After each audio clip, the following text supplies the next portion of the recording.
కర్మ ఎవ్వరిని విడిచిపెట్టదండోయ్. ఒకవేళ భగవంతుడైనా కాస్త ఎక్స్క్యూజ్ చేస్తాడు, కొంచెం కన్సెషన్ ఇస్తాడు, కొంచెం ఎగ్జంప్షన్ ఇస్తాడు. కర్మ చస్తే ఇవ్వదు. 1000 ఆవులు 1000 దూడలు ఉన్నాయి. దూడల కట్లు విప్పాం. ఏ దూడ దాని దగ్గరికి వెళ్ళి దాని తల్లి దగ్గరికి వెళ్ళి సరిగ్గా ఆగుతుంది. కర్మ కూడా అంతే. అవశ్యం అనుభోక్తవ్యం కృతం కర్మ శుభాశుభం. వండిన అన్నం తినలేకపోవచ్చు, చేసుకున్న కర్మని అనుభవించక తీరదు. చాలామంది కొన్ని అనవసర మాటలు మాట్లాడుతుంటారు. బ్రతకదలుచుకోలేదు, చచ్చిపోదాం అనుకుంటున్నా.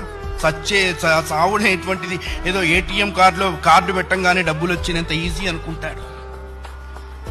నువ్వు అనుకోంగానే చచ్చిపోతే నువ్వు చేసిన కర్మ అంతా ఎవడు అనుభవిస్తాడు?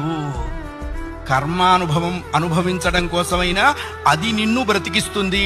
నీ ఇండివిజువల్ ఐడియాస్తో నువ్వు బ్రతకవో ధర్మశాస్త్రం చెప్పింది.